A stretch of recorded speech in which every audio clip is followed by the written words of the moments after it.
വിരാട്ടാ, ഈ BJP സർക്കാർ അധികാരത്തിൽ വന്ന അന്ന് തുടങ്ങിയ ഒരു സംസാരമാണ് ശരിക്കും ഒരു രാജ്യം ഒരു തെരഞ്ഞെടുപ്പ് എന്നുള്ളത് അല്ലെ.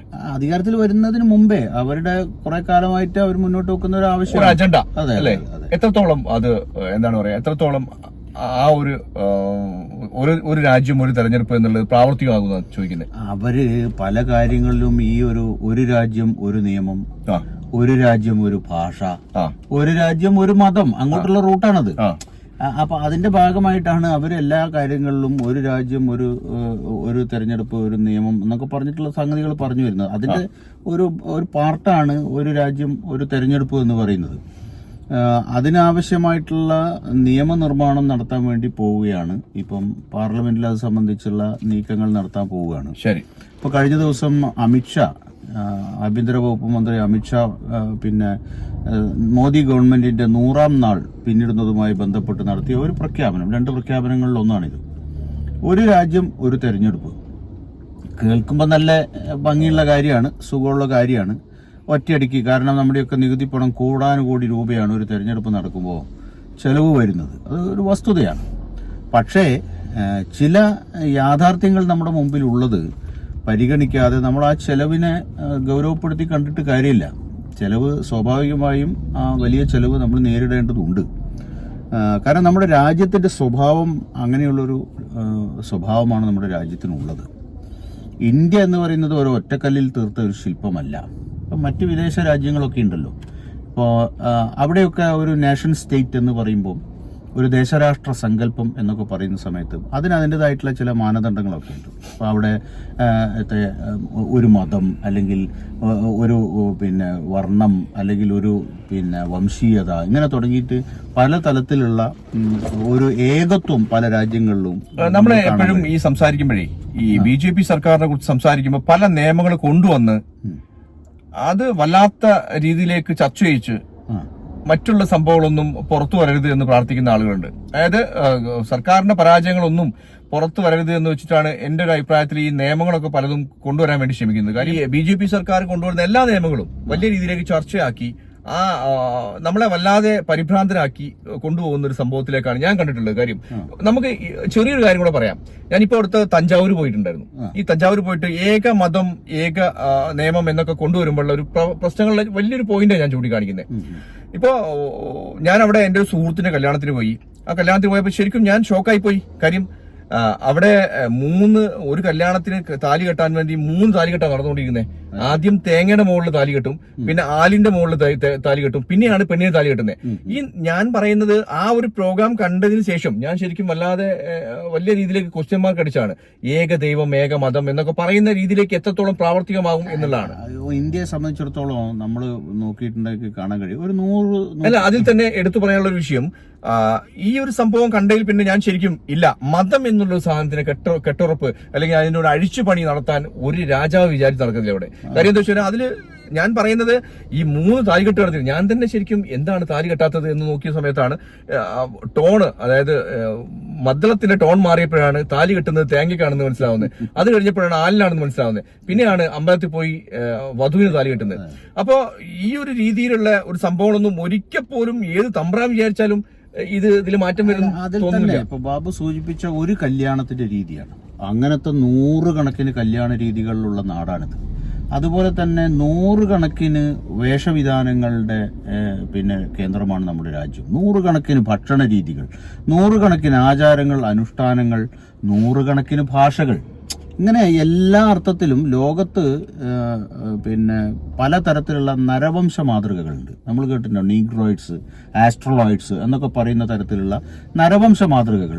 മാംഗ്ലോയിഡ്സ് അല്ലേ, മഞ്ഞ നിറത്തിൽ മൂക്ക് പൊതിഞ്ഞ് കണ്ണിറുകിയിട്ടുള്ള മാംഗ്ലോയിഡ്സ്, കറുത്ത് നല്ല കായികം എടുക്കുള്ള നീഗ്രോയിഡ്സ്, അങ്ങനെ തുടങ്ങിയിട്ടുള്ള എല്ലാ മനുഷ്യജാലങ്ങളുടെയും പിന്നെ കേന്ദ്രം അല്ലെങ്കിൽ അതിൻ്റെ ഒരു സ്ഥാനം ഇന്ത്യയിലുണ്ട്. ഈ എല്ലാ വിഭാഗത്തിൽപ്പെടുന്ന ആളുകളുണ്ട്. അത് ലോകത്തെമ്പാടുമുള്ള മതങ്ങൾ ഇന്ത്യയിലുണ്ട്. ലോകത്തെമ്പാടുമുള്ള മനുഷ്യജീവി വർഗങ്ങൾ ഇന്ത്യയിലുണ്ട്. അങ്ങനെ ലോകത്തിന്റെ തന്നെ ഒരു സാമ്പിൾ പോലുള്ള ഒരു ഭൂഖണ്ഡമാണ് ഇന്ത്യ. ഞാൻ പറഞ്ഞ അത്രമാത്രം ഡൈവേഴ്സിറ്റി, അത്രമാത്രം വൈവിധ്യം ഈ രാജ്യത്തിനുണ്ട്. അതിനെ ഉരുക്കിയൊഴിച്ച് നമ്മളൊരു മോൾഡിലേക്ക് ഉരുക്കിയൊഴിച്ച് ഒരു ശില്പമാക്കി മാറ്റുക എന്ന് പറയുന്നത് അത്ര എളുപ്പം നടക്കുന്ന കാര്യമല്ല എന്ന് പറയുന്നത് പോലെയാണ്. ഈ വൈവിധ്യങ്ങളെല്ലാം ഏത് മണ്ഡലത്തിലും നമുക്ക് കാണാൻ കഴിയും. രാഷ്ട്രീയം എന്ന് പറയുന്നത് നമ്മൾ ജീവിക്കുന്ന സമൂഹത്തിന്റെ ഒരു ക്രോസ് സെക്ഷനാണ്, അല്ലേ? അല്ല, അവർക്ക് ഈ പണിയൊന്നും ഏൽപ്പിച്ചതല്ല. ഞാൻ പറയുന്നത് മതപരമായി വേർതിരിക്കാനോ മതപരമായി ഒരു മതം മതി എന്ന് പറയാനോ അത്തരം രീതിയിലേക്ക് സംസാരിക്കേണ്ട വിഷയങ്ങളല്ല. അതിന് വേണ്ടിയിട്ടല്ല ഇവരെ ഭരണാധികാരികളാക്കിയത് എന്നുള്ളത് നമ്മൾ പ്രത്യേകം എടുത്തു ചൂണ്ടിക്കാണിക്കേണ്ട ആവശ്യമുണ്ട്. കാര്യം നമ്മളിപ്പം ഇപ്പോ ഏക സിവിൽ കോഡ് നടപ്പിലാക്കരുത്. അതിലെ ശരിക്കും ഈ ഏക സിവിൽ കോഡ് നടപ്പിലാക്കരുത് എന്ന് പറയുമ്പോൾ ഈ ഗുരുജി ഗോൾവാർക്കർ വരെ പറഞ്ഞത് ഏക സിവിൽ കോഡ് എന്നുള്ളത് ഇന്ത്യയെ നശിപ്പിക്കുന്ന, അതായത് ഇവരുടെയൊക്കെ തലവട്ടപ്പം പറഞ്ഞത് എന്താണ്, ഈ ഇന്ത്യയെ നശിപ്പിക്കും, അതിലേക്ക് പോകും. ഇവരെന്ത് പറയുന്നോ അതിന് എഗെയിൻസ്റ്റ് ആയിട്ട് പ്രവർത്തിക്കുക, എഗെയിൻസ്റ്റ് ആയിട്ട് വരിക എന്നുള്ളതാണ്. നമ്മളത് എടുത്തു പറയേണ്ടിരിക്കാൻ വയ്യ. ഗോൾവാൾക്കർ പറഞ്ഞത് ഏക സിവിൽ കോഡ് ഇന്ത്യയെ നശിപ്പിക്കുമെന്ന് വീണ്ടും വീണ്ടും എടുത്തു പറഞ്ഞിട്ടുണ്ട്. അതുകൊണ്ട് തന്നെയാണ് ഇപ്പോ നോട്ട് നിരോധനമാവട്ടെ മറ്റുള്ള സംഭവങ്ങളൊക്കെ ആവട്ടെ ഒരൊറ്റ തീരുമാനത്തിൽ ജനങ്ങളെ കഷ്ടപ്പെടുത്തി ജനങ്ങളെ വല്ലാത്ത രീതിയിൽ പരിഭ്രാന്തി. ഇപ്പോ മുസ്ലിം സമുദായത്തിന്റെ കാര്യം പറയാം. മുസ്ലിം സമുദായത്തിന് ശരിക്കും ഈ മൂന്നാമത് ഈ ഒരു പീരീഡിൽ നരേന്ദ്രമോദി വന്നപ്പോഴാണ് കുറച്ചേലും സമാധാനമായത്. അതായത് തൂക്ക് മന്ത്രിസഭ വന്നപ്പോൾ മാത്രമാണ് ഒരു സമാധാനമായി. അല്ലെങ്കിൽ ഇവരുടെ അവസ്ഥ എന്താ? ഇപ്പൊ നമ്മൾ പറയുമ്പോൾ വേറെ കാര്യം എടുത്തു പറയേണ്ടതുണ്ട്. ഒരു സമുദായത്തെ, ഇന്ത്യയിലെ ഒരു സമുദായത്തെ മാറ്റി നിർത്തുന്നു. ആ മാറ്റി നിർത്തപ്പെടുന്ന സമുദായം എന്ത് ചെയ്യും എന്നറിയാത്ത രീതിയിലേക്ക് ക്വസ്റ്റ്യൻ മാർക്ക് അടിക്കുന്ന 1000 പേരിൽ 5 പേരുണ്ടായാൽ മതി, അവർ മതി ഇന്ത്യക്ക് അഗേൻസ്റ്റ് ആയിട്ട് തീരുമാനിക്കാനും ചിന്തിക്കാനും. ഞാൻ പറയുന്നത് അത് അവരുടെ കൃത്യമായിട്ടുള്ള ഒരു പൊളിറ്റിക്കൽ മാനേജ്മെന്റിന്റെ ഭാഗമായിട്ടാണ്. അങ്ങനെ ഒരു ആശയമുള്ള രാഷ്ട്രീയമാണ് അവർ പിൻപറ്റുന്നത് എന്നുള്ളതൊക്കെ ശരിയാണെങ്കിലും അവർ പലപ്പോഴും ഇതൊരു തെരഞ്ഞെടുപ്പ് ജയിക്കാനുള്ള തന്ത്രം എന്നുള്ള നിലയിലാണ് അവിടെ ഇതുവരെ പയറ്റി പോരുന്നത്. കാരണം അവർക്കറിയാം ഇതൊന്നും അങ്ങനെ മറ്റു രാജ്യങ്ങളിലൊക്കെ ചെയ്യുന്നത് പോലെ ഒരു വിഭാഗത്തെ മൈനോറിറ്റിയാണെന്നൊക്കെ പറഞ്ഞു 10-20% വരുന്ന ജനങ്ങളാണ് ഇന്ത്യയിൽ. 140 കോടി ജനങ്ങളിൽ 145 കോടി ജനങ്ങളിൽ ഈ 20% എന്ന് പറഞ്ഞാൽ എത്രയാന്നുള്ളത് ഒന്ന് എണ്ണി നോക്കിയാൽ മനസ്സിലാവും. ഇതത്ര ചെറിയ സംഖ്യയൊന്നുമല്ല, അതത്ര പ്രാക്ടിക്കലും അല്ലെന്ന് അവർക്ക് നന്നായിട്ട് അറിയാം. പക്ഷേ ഒരു ഭീതിയുടെ അന്തരീക്ഷം സൃഷ്ടിക്കാൻ അവരത് ഉപയോഗിക്കുന്നു.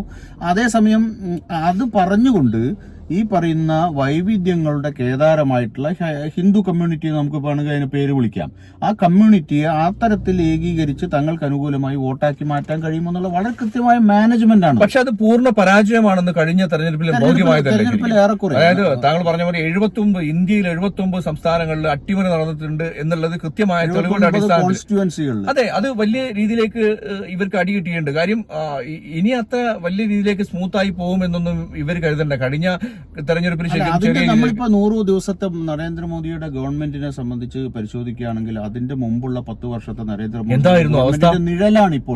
എന്തായിരുന്നു അവസ്ഥ? കാണാനില്ലല്ലോ നരേന്ദ്രമോദി. അല്ല, കഴിഞ്ഞ വർഷത്തെ കഴിഞ്ഞ പീരീഡിലെ സർക്കാരിന്റെ ജനങ്ങളുടെ മേലുള്ള അവസ്ഥ എന്തായിരുന്നു ഒന്ന് പറയാവോ? അതാ പറയുന്നത്. ആ NRC, CAA മനുഷ്യനെ കഷ്ടപ്പെടുന്ന രീതിയിലേക്ക് എല്ലാ തീരുമാനങ്ങളും എടുക്കുക, ആരോടും ആലോചിക്കണ്ട, ഒക്കെ ഒറ്റയാൻ പോരാട്ടമായി അങ്ങ് നടപ്പിലാക്കി.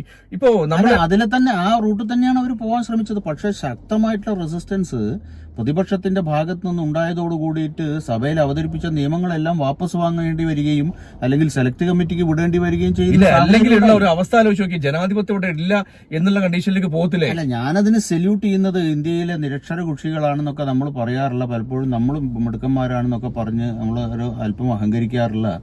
വടക്കേ ഇന്ത്യയിലെ ജനങ്ങളുണ്ടല്ലോ, അവരൊന്നും അറിയാത്തവരാണെന്ന് പറഞ്ഞാൽ അവർക്കാണ് സല്യൂട്ട് കൊടുക്കേണ്ടത്. കാരണം ഈ പറയുന്ന ഇത്തരത്തിലുള്ള അവരെ മാറ്റാൻ കുറെ പ്രയാസങ്ങളുണ്ട്. നമ്മൾ ഈ പ്രേക്ഷകര് ഒരു കാര്യം വിചാരിക്കേണ്ടത്, അതായത് നമ്മളെപ്പോഴും വിലക്കയറ്റത്തെ കുറിച്ച് സംസാരിക്കും. വിലക്കയറ്റത്തെ കുറിച്ച് സംസാരിക്കാത്ത ആളുകളുണ്ട്.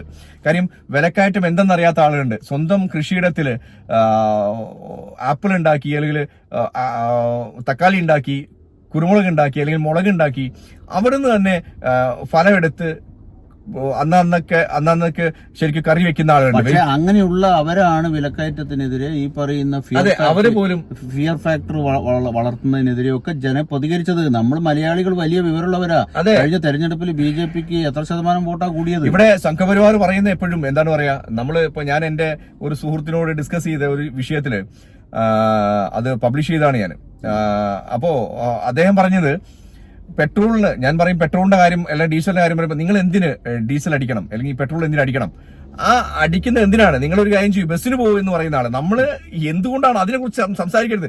ഗ്യാസ് അടുപ്പിന്റെ കാര്യം, ഗ്യാസിന്റെ കാര്യം പറയുമ്പോൾ നിങ്ങൾ ഗ്യാസ് അടുപ്പ് യൂസ് ചെയ്ത് വിറകടുപ്പ് യൂസ് ചെയ്യും. നമ്മളെ ബാക്കിലേക്ക് തള്ളി വിടുന്ന ചിന്താഗതിയുള്ള ഒരു കൂട്ടം ആളുകൾ അങ്ങനെ പോലും പറഞ്ഞ് ന്യായീകരിക്കാൻ കഴിയുന്ന തരത്തിലുള്ള ഒരു ടീമിനെ അവരുണ്ടാക്കിയിട്ടുണ്ടെന്നുള്ള കാര്യം നമ്മൾ പറഞ്ഞു വന്ന വിഷയത്തിലേക്ക് വന്നാൽ, ഈ one India one nation one election എന്ന് പറയുന്ന ഒരു സംഭവം ഒറ്റ നോട്ടത്തിൽ എല്ലാം ഒറ്റ നോട്ടത്തിൽ ശരിയാണ് എന്ന് തോന്നുന്ന ചോദ്യങ്ങളാണല്ലോ BJP ചോദിച്ചത്. നാട്ടിൽ കള്ളപ്പണം ഇല്ലാതാക്കണ്ടേ? വേണ്ടെന്ന് ആരെങ്കിലും പറയോ? നാട്ടിൽ കള്ളനോട്ടുകൾ ഇല്ലാതാക്കണ്ടേ? വേണ്ടെന്ന് പറയോ? നാട്ടിൽ തീവ്രവാദം ഇല്ലാതാക്കണ്ടേ? വേണമെന്ന് ആരെങ്കിലും പറയോ?